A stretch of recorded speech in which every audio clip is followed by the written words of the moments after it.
আসসালামু আলাইকুম। বিগত ৫ই আগস্টের পর থেকে কিন্তু আওয়ামী লীগ যে রাজনৈতিক সংগঠনটি রয়েছে, তারা সঠিকভাবে বা শক্ত অবস্থান নিয়ে কিন্তু রাজনীতির মাঠে দাঁড়াতে পারছে না। এবং তাদের যে রাজনৈতিক পরিকল্পনা রয়েছে, সেই পরিকল্পনা নিয়েও কিন্তু আমাদের রাজনৈতিক মহলে বিভিন্ন ধরনের আলোচনা এবং সমালোচনা তৈরি হচ্ছে। এবং যত দিন যাচ্ছে, ততই কিন্তু এই বিষয় নিয়ে আমরা দেখতে পাচ্ছি যে একটি গভীর থেকে গভীর আলোচনার জন্ম দিচ্ছে। তবে আওয়ামী লীগের পরিকল্পনা কি?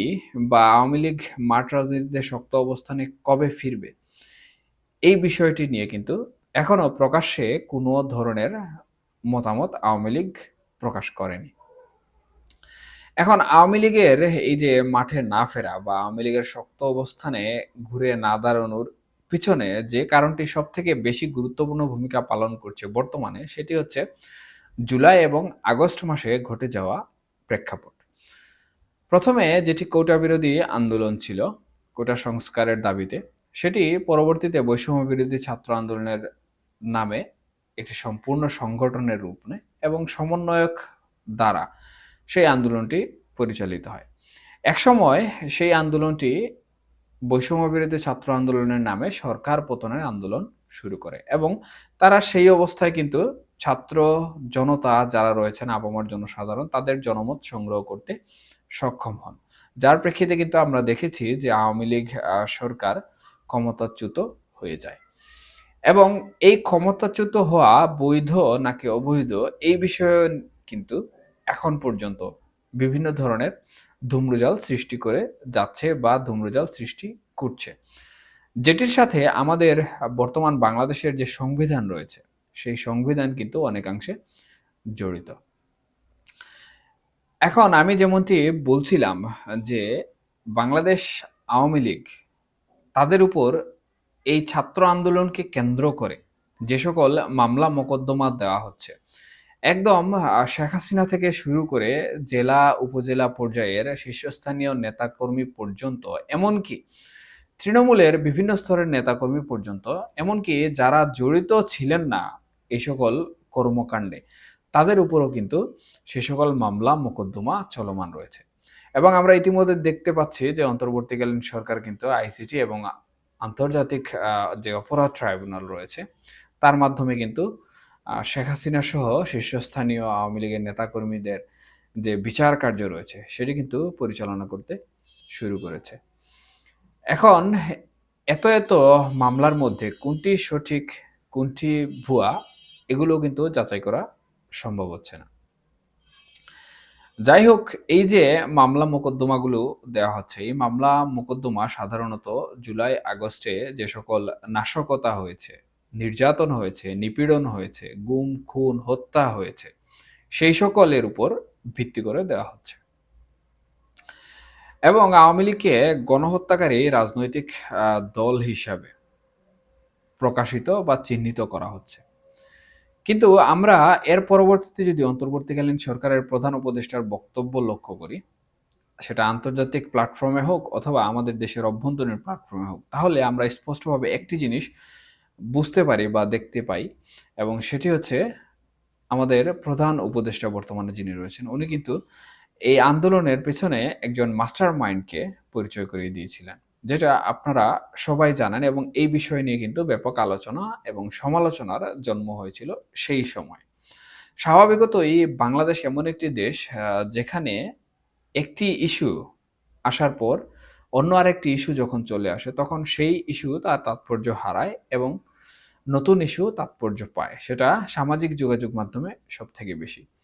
তো কালের বিবর্তনে উনার সেই মাস্টার মাইন্ড বা পূর্ব পরিকল্পনা অনুযায়ী আন্দোলনের যে বিষয়টি উনি উপস্থাপন করেছেন, সেই বিষয় নিয়ে কিন্তু বিভিন্ন ধরনের আলোচনা সমালোচনা ইতিমধ্যে আপনারা শুনেছেন বা দেখেছেন। তবে উনি যেখানে বলছেন যে এটি মাস্টার মাইন্ড বা পরিকল্পিত, তার উপর আবার যখন আওয়ামী লীগকে এই সকল নাশকতার সাথে জড়িত করে বিভিন্ন ধরনের মামলা মোকদ্দমা দেয়া হচ্ছে এবং আইনি জটিলতার মধ্যে ফেলা হচ্ছে, গ্রেফতার নিপীড়ন করা হচ্ছে, এই সব কিছুর জন্য কিন্তু আওয়ামী লীগ নেতাকর্মীরা অনেকেই আত্মগোপনে রয়েছেন, অনেকে বিদেশে পাড়ি জমিয়েছেন। আবার যারা ব্যাপক দুর্নীতি করেছেন, তারা কিন্তু বিলাসী জীবনযাপন করছেন, সেটা হোক দেশের অভ্যন্তরে কিংবা বিদেশে। তবে আমি এই বিষয়ে আলোচনা অন্য কোনো ভিডিওতে করব। আজকে যে বিষয় নিয়ে কথা বলছি সেটি হচ্ছে আওয়ামী লীগের পরিকল্পনা কি হতে পারে, বা আওয়ামী লীগ রাজনীতির মাঠে কিভাবে শক্ত অবস্থানে দাঁড়াতে পারে, সেই বিষয় নিয়ে যে মতামত বা মতাদর্শ সমূহ রয়েছে সেগুলো। এখন এই যে আওয়ামী লীগের উপর দোষারোপ চাপানো হয়েছে এবং মামলা মোকদ্দমা দেওয়া হয়েছে, এর প্রেক্ষিতে কিন্তু আওয়ামী লীগের একদম তৃণমূল পর্যায় থেকে শুরু করে শীর্ষস্থানীয় সকল নেতাকর্মী কোনোভাবেই শক্ত অবস্থানে দাঁড়াতে পারছেন না। তবে এর জবাবে আমরা দেখেছি যে আওয়ামী লীগের সভানেত্রী এবং ক্ষমতাচ্যুত যিনি প্রধানমন্ত্রী, উনি বিদেশের তাদের রাজনৈতিক সংগঠনের যে সকল সভা অনুষ্ঠিত হচ্ছে বর্তমান সময়, সেখানে একটি বক্তব্য কিন্তু খুব বেশি দিয়ে যাচ্ছেন। এবং সেই বক্তব্যটি হচ্ছে, আমাদের প্রধান উপদেষ্টা ডক্টর মোহাম্মদ ইউনূস যিনি রয়েছেন, উনার মাস্টার মাইন্ড বা মেটিকুলাস ডিজাইন প্ল্যান অথবা উনার যে বক্তব্য সেই বক্তব্যের সাথে অনেকটাই সাংঘর্ষিত। এবং শেখ হাসিনার মতে, বা শেখ হাসিনা যেভাবে পাল্টা অভিযোগ করেছেন প্রধান উপদেষ্টার বিপক্ষে, সেটি হচ্ছে এই যে নাশকতা সমূহ হয়েছে বা যে সকল ঘটনাসমূহ ঘটেছে, সেগুলো শেখ হাসিনা সরকারকে পতন করানোর জন্য ডক্টর মোহাম্মদ ইউনূস সহ অন্য যে সকল ছাত্র নেতারা বৈষম্য বিরোধী ছাত্র আন্দোলনে নেতৃত্ব দিচ্ছিলেন, বা যারাই বৈষম্য বিরোধী ছাত্র আন্দোলনের শীর্ষস্থানীয় নেতৃত্ব দানকারী রয়েছেন পর্দার আড়ালে এবং মাঠে, তাদের মেটিকুলাস ডিজাইন। এবং এই অভিযোগকে কেন্দ্র করে কিন্তু আওয়ামী লীগ যে রাজনৈতিক দল, তারা কিন্তু ব্যাপকভাবে প্রচার প্রচারণা চালিয়ে যাচ্ছে। এবং তাদের এই প্রচার প্রচারণা কিন্তু ইতিমধ্যে বিশ্বব্যাপী ব্যাপক সাড়াও জেগেছে। এখন আওয়ামী লীগ মূলত যে বিষয়টি নিয়ে পরিকল্পনা করছে সেটি হচ্ছে, আমরা জানি বর্তমান যে উপদেষ্টা রয়েছেন উনি কিন্তু আমাদের যে আমেরিকা রয়েছে, আমেরিকার জো বাইডেন এবং ক্লিন্টন পরিবারের সাথে উনার সুসম্পর্ক বিদ্যমান। সেই হিসাবে জো বাইডেন ক্ষমতায় ছিলেন যখন, তখনই কিন্তু বাংলাদেশে এই প্রেক্ষাপট পরিবর্তন হয়েছে। কিন্তু পরবর্তীতে আমেরিকার নির্বাচন সংগঠিত হয় এবং নির্বাচন সংগঠিত হওয়ার পরে সেখানে ডোনাল্ড ট্রাম্প কিন্তু ক্ষমতায় আসীন হন। এখন ডোনাল্ড ট্রাম্প উনার যে প্রশাসনিক ভাবে দায়িত্ব গ্রহণ, সেটি কিন্তু উনি 20 জানুয়ারির দিকে গ্রহণ করবেন। আওয়ামী লীগ সাধারণত জো বাইডেনের থেকে ডোনাল্ড ট্রাম্পের উপর বেশি আস্থাভাজন।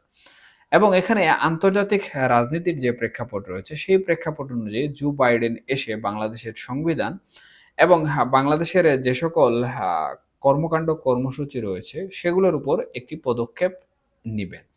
এবং সেই আশায় কিন্তু আওয়ামী লীগ নেতাকর্মীরা অপেক্ষা করছে। এবং আন্তর্জাতিক মহল থেকে যদি এই ধরনের কোনো চাপ বা কোনো ধরনের প্রক্রিয়া গ্রহণ করা হয়, সেটা হোক আওয়ামী লীগের উপর এই যে প্রশাসনিক জটিলতা, সেই জটিলতা বন্ধ করার, শিথিল করার অথবা সমানুপাতিক করার, তাহলে কিন্তু আওয়ামী লীগ পুনরায় তাদের মাঠ রাজনীতিতে ফিরে আসবে।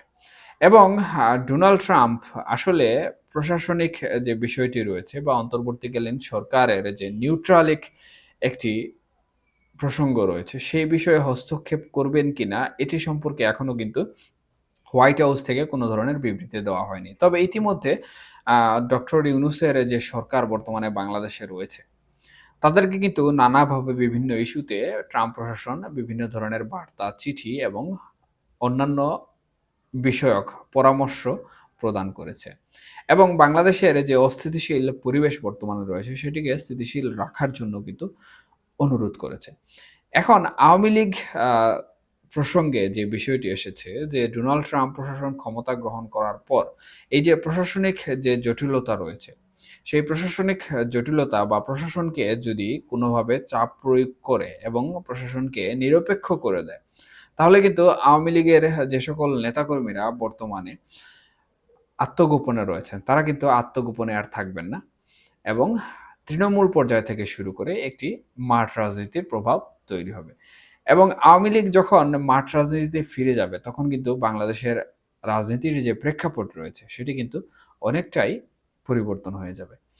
এখন রাতারাতি আন্তর্জাতিক প্রভাবে ক্ষমতার রদবদল হওয়া আদৌ সম্ভব কিনা এই বিষয়ে আমি বিস্তারিত কোনো আলোচনা এখন পর্যন্ত পাইনি বা বিস্তারিত কোনো খবর, তথ্য আমার কাছে নেই। তবে এই যে ট্রাম্প প্রশাসন বিষয়ক আওয়ামী লীগের যে পরিকল্পনা রয়েছে সেটি যদি বাস্তবায়িত হয়ে যায়, তাহলে বাংলাদেশের রাজনীতির প্রেক্ষাপট বর্তমানে যেরকম রয়েছে তার থেকে ৩ গুণ বেশি প্রভাবিত হবে এবং আওয়ামী লীগ বর্তমানে যে পরিস্থিতি রয়েছে তার থেকে অনেক উপরে চলে আসবে এবং নিরপেক্ষভাবে যদি প্রশাসনিক ভূমিকা চলে আসে, সেক্ষেত্রে কিন্তু আওয়ামী লীগকে কোনোভাবে অন্তর্বর্তীকালীন সরকার অথবা অন্যান্য যে সকল রাজনৈতিক দলসমূহ রয়েছে, তারা কিন্তু আন্দোলন করতে বাধা দেয়ার চেষ্টা করলেও তারা ব্যর্থ হবে।